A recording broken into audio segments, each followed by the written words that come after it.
In February 1942, Gestapo agents arrested Hübener, Wob, and Schnibb, and Dua on charges of various crimes under Nazi law, including conspiracy to commit high treason. Now, what you were about to hear, folks, brothers and sisters, is that Helmuth wasn't just executed, he was excommunicated. And that's why I brought Alex Jones up. It depends on what audio, it depends on who's interviewing him and who is talking about him. And when you get to know him and observe him, he's not a lunatic, in spite of what the powers that be say he is.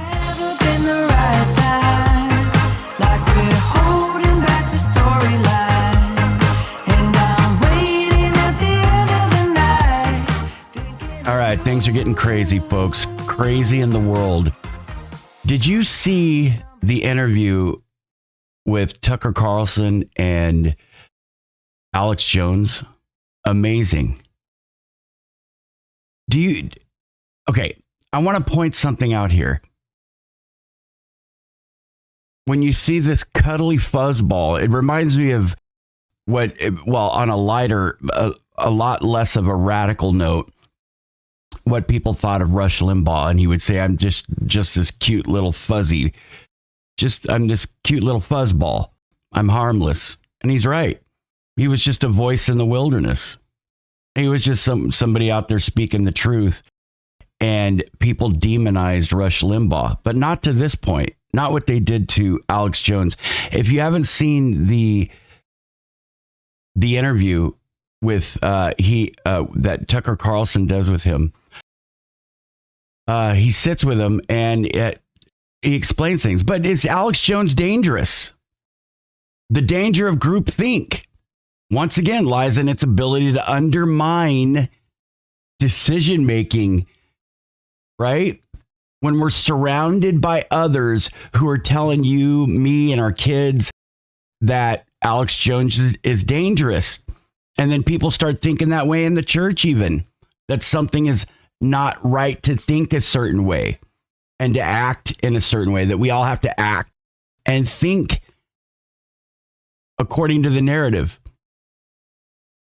It depends on what somebody's saying to you. If Alex Jones is dangerous, then we start believing it.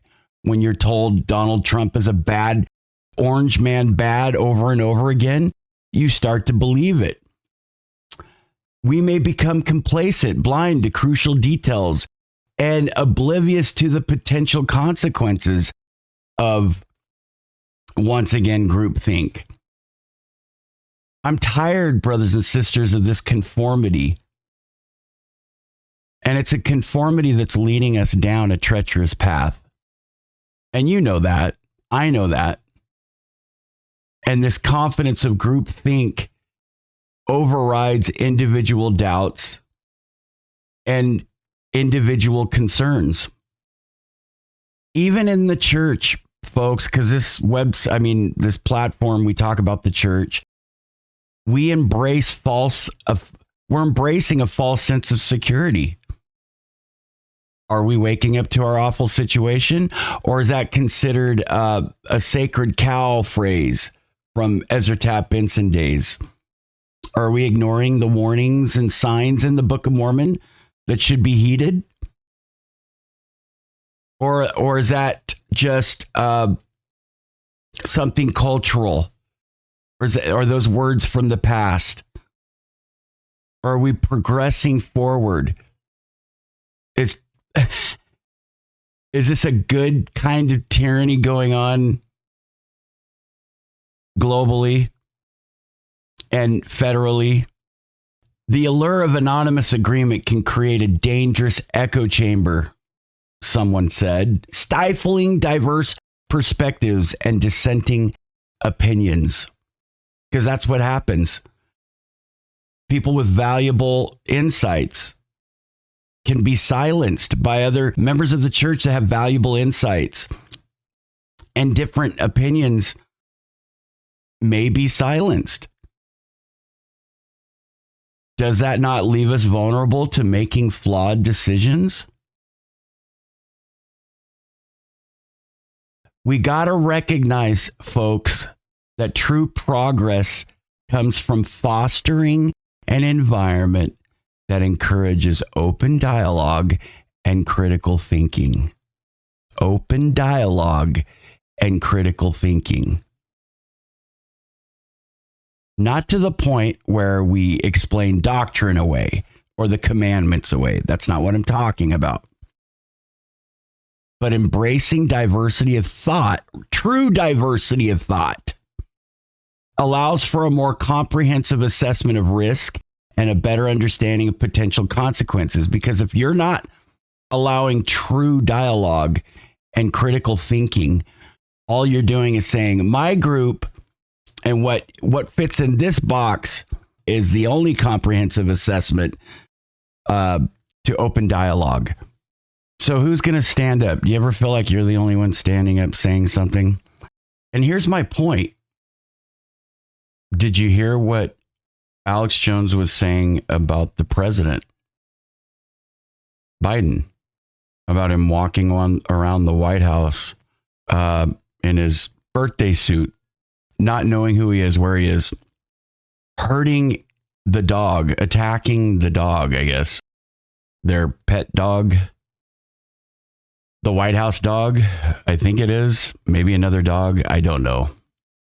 But let me look that up. Before I read this about from the enemy, because I knew they were the enemy right away, because they say Tucker Carlson gave controversial conspiracy theorist Alex Jones a platform to make baseless and wild claims about President Joe Biden. Despite the lack of credibility of Jones' claims, blah, blah, blah, blah, blah.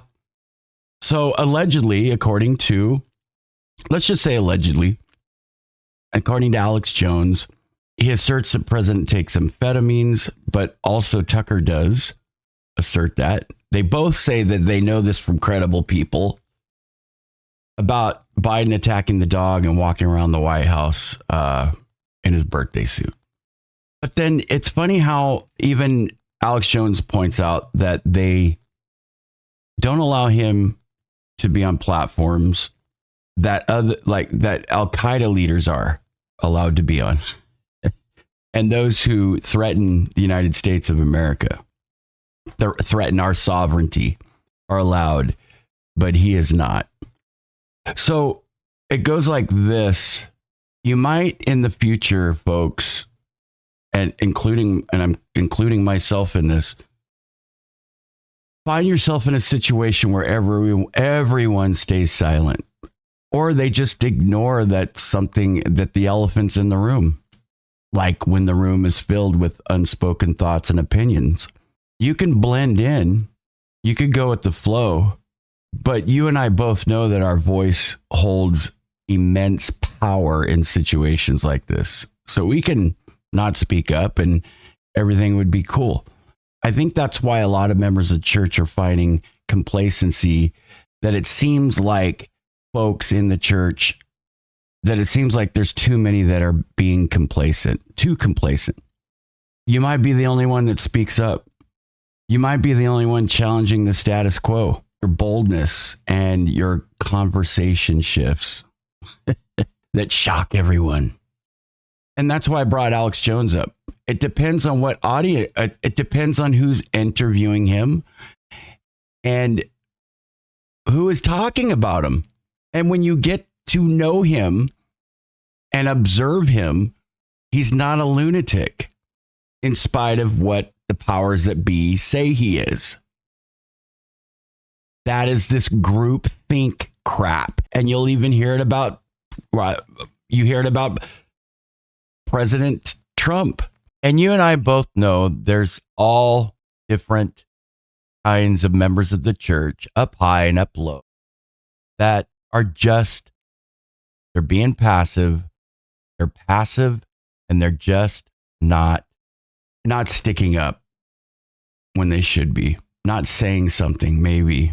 And maybe that's why some of us are upset. But it's not just being heard. Speaking up can have a powerful ripple effect, right? Your words become catalysts for transformation. Your words inspire others to find their own voice. But if nobody's doing it, then nobody's leading out. We have to take a stand for what we believe in. And I've been talking to some people where I'm trying to convince them that they have to take a stand even when it feels uncomfortable. I think we've been too knee deep in complacency in America and in the world, even decades even. It's the third world countries and those who have experienced war-tornness that get it. They're getting it. Those are the places that aren't woke. Look at Russia. Russia's not woke. They came out of that crap and they're like, they've got, they're not a democracy like we are either, but we're losing that. And Vladimir Putin sees it and he's laughing. It's really sad that some of our old people are baby boomers that don't remember that every great change in history started with just one voice. And are we going to be that voice? Are we going to be the ones with that ultimate power that ignites a movement to create waves of impact? And I'm not talking about starting a riot or dangerous civil unrest. Talking about things that matter. We might be the only ones that do something. But that's where it all begins, right? That's where it all begins. So what are you going to do? You're going to sit back on your laurels? What exactly are laurels? Sitting on your laurels. What does that mean? Do y'all know where that comes from?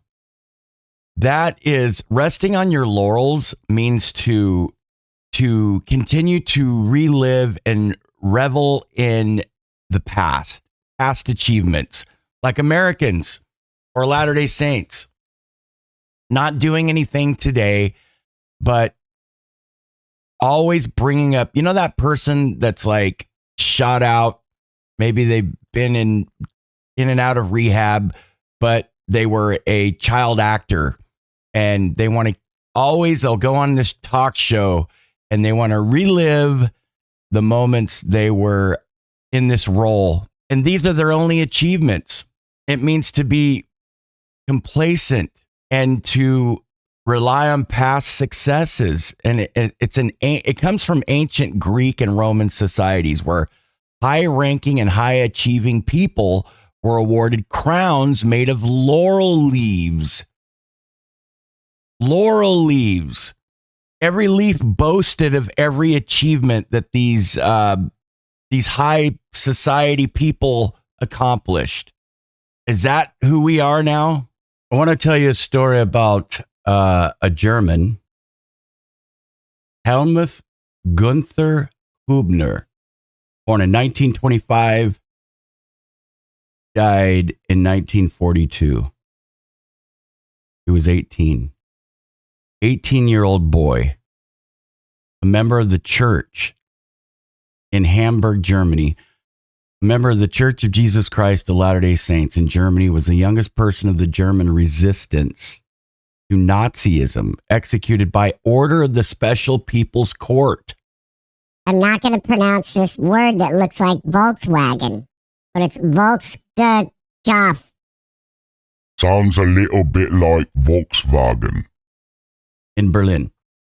Beginning in early 1941, Hübener produced a series of anti-Nazi leaflets that included his own political commentary and transcriptions of Allied radio broadcasts. So he's not believing in the narrative of his country. Amongst others, he wasn't the only one. A lot of people have this misconception that everyone was on the Nazi bandwagon, but that's not true. So he gets these teenagers together and they start handing out the pamphlets all throughout Hamburg.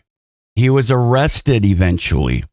In 1942, the court found Hübener guilty of conspiracy, quote, conspiracy to commit high treason and treasonable support of the enemy, and ordered his execution. The tribunal also convicted his three friends, Rudolf Wob, Karl-Heinz Schnibb, and Gerhard Duer, of listening to a foreign radio station and distributing foreign radio news. Hübener was executed at the age of 17, 8 months later. Executed, brothers and sisters. Wob, Schnibb, and Duer were sentenced to hard labor and remained in prison camps until the end of World War II. Hübener was born in Hamburg in 1925. His single mother, Emma Gudat Funkel, I don't know if I'm pronouncing these names right, worked to support Helmuth and his two older half-brothers, Hans and Gerhard. As a result, Stop it, Troy. Helmuth and his brothers spent much of their youth with their grandmother, Wilhelmine Sudro. Come on, guys, who lived nearby. Let's just call her Wilma. In 1939, Emma married Hugo Hübner, a construction worker and Nazi Party member who later adopted Helmuth. Emma's new husband disliked the church, and probably to appease him, her activity, by the way, this is out of church history on the church website. Emma's new husband disliked the church, and probably to appease him, her activity became intermittent after their marriage. Helmuth and his brothers, however, continued to attend church with their grandmother. Like their neighbors, many German Latter-day Saints initially viewed the Nazi Party's promises of renewed economic stability and increased national pride with hope. Okay, hence, nationalism isn't a bad thing. But this is when nationalism got out of hand. At the beginning, you understand, even after the war, it was a shocker to some of these high Nazi officials, these high-ranking officials, that I wouldn't say to all of them, of course not, but some of them didn't even know about the concentration camps. Hence the right hand not knowing what the left hand is doing. Adolf Hitler had a way of not letting everyone know, he wasn't privying everyone to all the information. So even after the war was over, it was a shocker that the concentration camps were a big, huge shocker. So before even, people are thinking, okay, here's this president, new leader of Germany, this new government, and things are economically getting better. And then all of a sudden they're speaking bad to Jewish people and stuff like that. So Helmuth knew something was wrong. Some of the church members joined the party, while others, like I said before, actively opposed the regime. Still, others remained neutral. Helmuth Hübener witnessed this spectrum of party participation firsthand.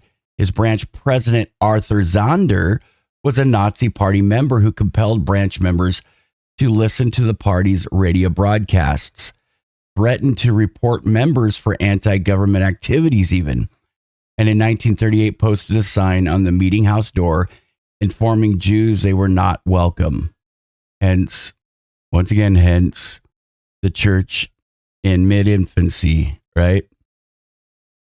This is close to 110 years after the beginning of the Restoration.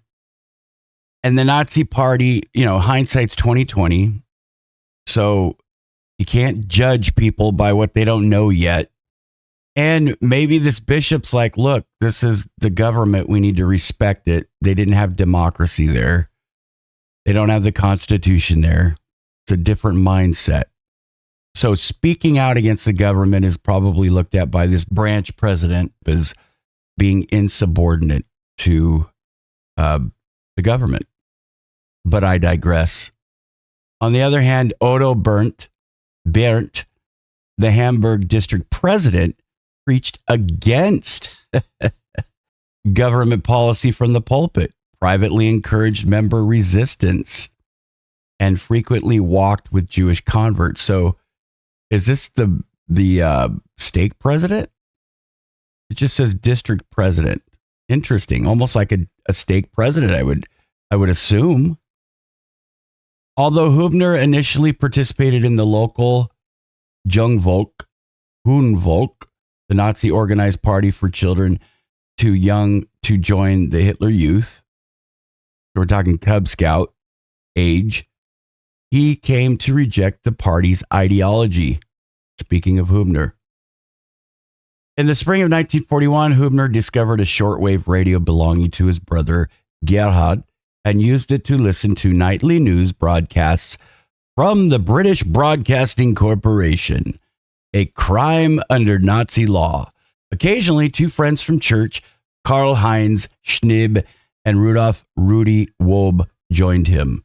Hübner soon began producing anti-Nazi leaflets that relayed information from the broadcasts alongside his own commentary. Using carbon paper and a pair of typewriters borrowed from the branch, Hübner began to make copies of these pamphlets, these leaflets, which he and Schnibb and Wob tacked to Nazi party bulletin boards. That's pretty brave. That's daring. What they're doing, that's very daring. We're talking about standing up for what's right in this episode, this podcast. Dropped on busy streets and slipped into mailboxes. Hübner soon recruited several other teenagers and acquaintances to help. Gerhard Duhr, who worked at the Hamburg Social Authority, I'm not pronouncing that, Social Behörden, where he and Hübner were apprentices, helped to expand the distribution. Through an unknown connection, Hübner also arranged for a printer in Kiel to copy leaflets in larger numbers. The Führer will send you by the thousands into the fires in order to finish the crime he started, Hübner wrote in one leaflet. And then, quote, by the thousands, your wives and children will become widows and orphans and for nothing, close quote. I don't think he sounded that guttural and raspy as me, but you get the point. In February 1942, Gestapo agents arrested Hübner, Wob, and Schnibb, and Duhr on charges of various crimes under Nazi law, including conspiracy to commit high treason. Now, what you were about to hear, folks, brothers and sisters, is that Helmuth wasn't just executed, he was excommunicated. On August 11th, during a trial lasting just over 9 hours, the four were tried before the 3-member Special People's Court in Berlin. All 4 were found guilty. Hübner was sentenced to death, while Wob, Schnibb, and Duhr were sentenced to 4 to 10 years in labor camps. Hübner was put to death by guillotine on October 27, 1942. Shortly after, this is horrible. This is horrible. You got a guy being executed for standing up against tyranny, where people are telling other Heavenly Father's children, being tribal and telling the Jews to get out of Germany. Shortly after Hübner's arrest, branch president Arthur Zander wrote excommunicated on Helmuth's membership record. So maybe he wasn't excommunicated. However, District President Otto Berndt refused to countersign the action. Anton Hook, a member of the European Mission Presidency, provided a second signature. Crazy. Several church leaders later said they intended to distance the church from Hübner to protect Latter-day Saints from the wrath of Nazi officials. That could be it. That could very well be it. I don't doubt that. We talk about tactics. Yes, I was against the jab, of course. But could it have been a tactic? Speak out against the jab, prophet. And we go down. We don't gather anything. We don't gather no Israel, no how. We don't build no temples, no how. For those of you who don't know, my grandfather was from Dothan, Alabama, and that's how he talked. So if you got a problem with that, take it up with my grandpa, who was born in 1916. I'm imitating him. This could have been a tactic to protect the Latter-day Saints from the wrath of Nazi officials. So, was he excommunicated? Well, did a bishop at that time have the power to excommunicate people? Excommunicate elders. Remember, for some reason, sisters can be excommunicated on a ward level by a bishop. Does not need to go to the stake president. The elders of Israel must go in front of the stake president. They used to have to go in front of a high council, but we don't do that anymore for some reason. We call it your membership withdrawn now. It's not excommunication, but it's the same preferred terminology. It's similar to the preferred terminology of excommunication. So I couldn't find anywhere if a bishop at one time was allowed to excommunicate alone and then just get a signature from a mission presidency, not the mission president, but just a member of the mission presidency. So things were probably a little different then. I think even mission presidents had a little bit more authority, almost like they acted almost like an area authority. All right, so we've got this bishop saying excommunicated. Odo Burnt, who would be kind of like a stake president, I guess, refuses to countersign the action, is a district president. But then we have a member of the mission presidency, the European mission presidency, co-signing, which is kind of weird. He probably didn't know much about this guy. But we don't know if the Spirit was moving these men in different directions. Are there more than one right way to do things here? So we've got, and then several church leaders later saying that this was a way to protect the members, not to ruffle any feathers. He's already dead, so let's just say he's excommunicated to show that we were supporting the Nazi Party. After World War II ended, Hübener was posthumously reinstated in the church and in 1948 given temple ordinances by proxy. So it wasn't that much longer after that he was given this status, maybe because this was just a way to get the heat off of us in Germany. In the decades since World War II, Helmuth Hübener has been remembered for his resistance to the Nazi regime. But I say, if it was just the heat that we were trying to get off of, then why would there be this polarization between this district president and the bishop? You see what I'm saying? So this was intentional, to excommunicate him for insubordination against the government. So in decades since, he's been remembered for his resistance to the Nazi regime. Memorial exhibits have been installed at a vocational school in Hamburg, at the German Resistance Memorial in Berlin, and at Plötzensee prison, where Hübener was executed. Additionally, a youth center, a school, and 2 streets in Hamburg bear his name. Since the 1940s, political, social, and religious groups have held various celebrations on January 8th, his birthday, and October 27th, his execution date, commemorating his heroism.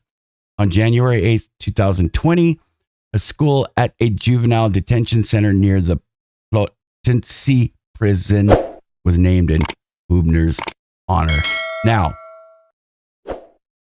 we talk about polarization now and different ideologues and ideologies and political and even theological, spiritual. We talk about polarization in the church today. Well, it was back then. Different categories of what was going on, but almost the same thing in principle. So today we could say, are we going to be a bishop? Are we going to be it wasn't bishop, it was branch president. So are we going to be like his branch president, Arthur Zander, and the member of the mission presidency, Anthony Hook, and just send him off into oblivion and excommunicate him?